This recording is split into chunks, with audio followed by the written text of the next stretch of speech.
私は記憶をなくした女の子。怪物に追われる夢を見る。怪物を追いかける夢を見る。でも私は歌が好き。踊るのも好き。いつか素敵な夢を見る。いつかその夢が叶う日が来る。いつか。この先が思いつかない。この女の子の物語をハッピーエンドにしたいんだ。でもまだ思いつかないんだ。ハッピーエンドにしたいんだ。ハッピーエンドにしたいんだ。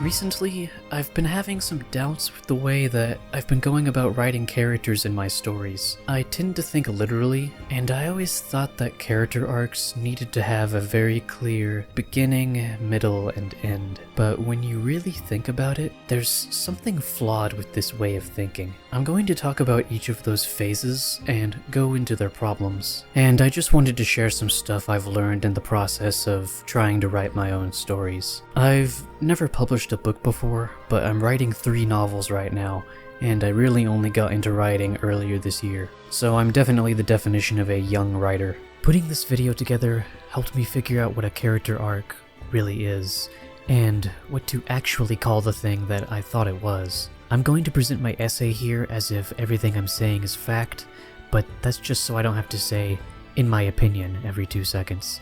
Please feel free to criticize my theories in the comments. Having a beginning to your character's story isn't as simple as, and then their journey began when this big event happened, because I'd argue that if you want to write convincing characters, you want their journey to have begun the moment they were born. If you really want to get even deeper with it, you might say all of the things that led up to their birth were a part of their journey. Characters are an extension of the lives that came before them. Whether they even realize it or not, it's their choice to continue old stories, to start their own, or a combination of the two. That isn't to say that all characters should have the time of their birth or even their childhood shown to the audience, but I think it's something the writer should keep in mind, even if they don't go as far as to flesh out the character's early years for their own personal notes.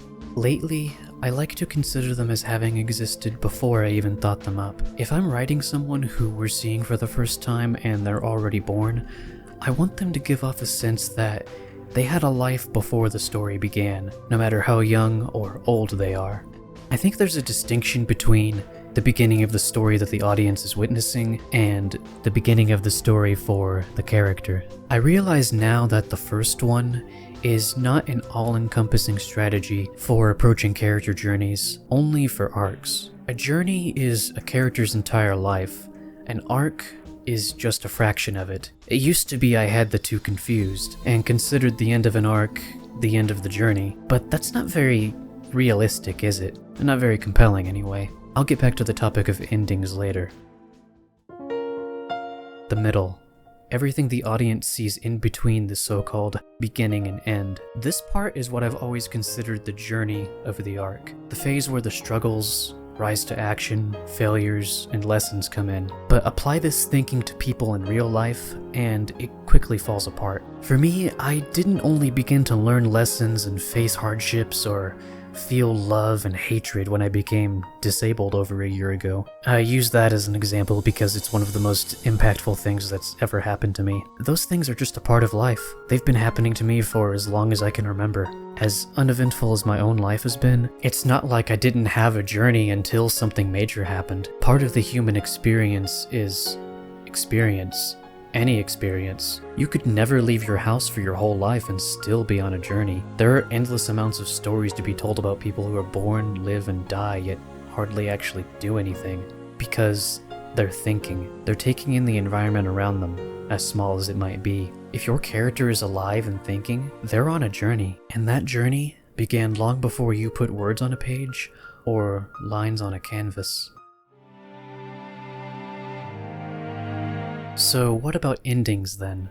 What happens when our characters beat the final boss, learn the lesson they needed to learn throughout their arc, finally embrace their loved ones, etc.? Once again, if we apply these endings to real people, you might realize that these are not endings at all. At best, they're new beginnings, but more accurately, I'd say they're just footnotes in that person's journey. You could have a character who has experienced so much and is very old, and they now have to spend the rest of their life in a hospital bed. But whether they'll admit it themselves or not, their journey is not over. It continues even in that confined space, even if they can no longer see the wider world anymore. So then why have I looked at the elderly characters in my own story, Hidden Fangs, and thought, they've experienced everything they needed to. Why are they even in the story? I think I found the answer to that question. It's because they're people. Old age and immense wisdom do not necessarily equate to completion. They're just things we pick up along the way on our journeys. At the end of Return of the King, it's not like Frodo and Sam stop existing after their adventure with the ring is over. In my other story, Madalena, I've been looking at the ending of the character Greta's arc in that story as an ending. I thought of it as, there's nothing left to write about. Her arc is over. But now I believe that even when I'm done writing that story, it will still go on after the final word, even after the reader shuts the book. I'm starting to realize that in the stories that I like, they never give you a sense of the end. They give you a sense of to be continued.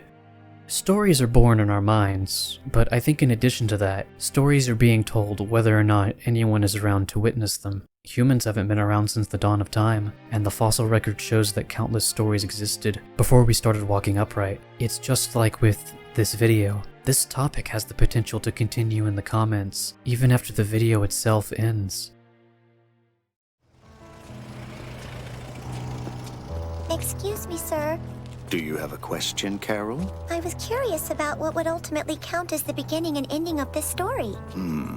That's a foolish question, Carol. May I hazard a guess and assume you are still trying to ascertain who is the main character in this story? Yes? You must liberate your mind from such dogmatic ideals. Rid yourself of this unending illusion that stories have clear beginnings and endings. Stories never begin, nor do they end. They are comprised of people living, an endless cycle of interacting, influencing each other, and parting ways. As long as stories are told, they should not have clear endings, Carol.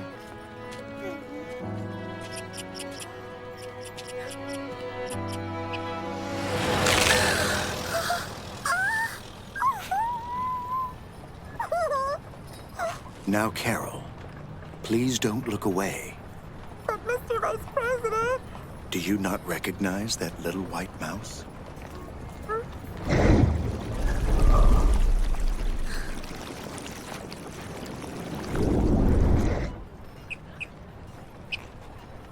How do you think our friend has spent his time up to now, running around this Earth? And what sort of experiences do you think he will have from here on? Visualize, Carol. Imagine. You're right, sir. It's a lot more fun to imagine the rest. And there you have it, my dear Carol.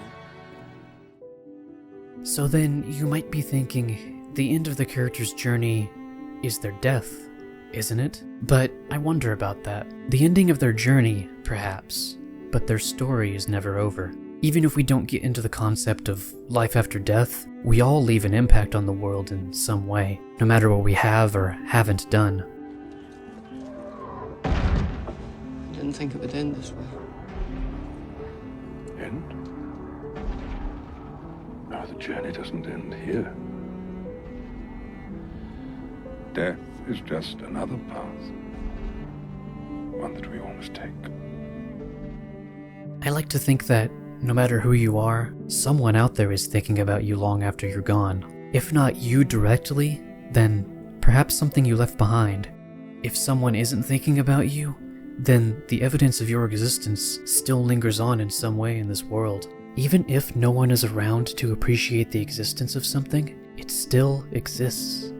I think one big takeaway I want this video to have is, don't feel desperate to explain change. This is a whole topic in and of itself, but let the characters go through these moments in their lives without having them turn to the camera and say, "Look at me, I've changed." I say that because there are also characters with flat arcs who, as far as the audience is concerned, don't change. But there's always something going on in their heads. They're always evolving behind the scenes, even if the author is the only one who's completely aware of what's really going on. Character arcs are fragments of someone's story, but they are not the entire beginning, nor the whole middle, nor the complete end, because we are always in a perpetual, never-ending story. 何度も何度も。そして言ってしまいました。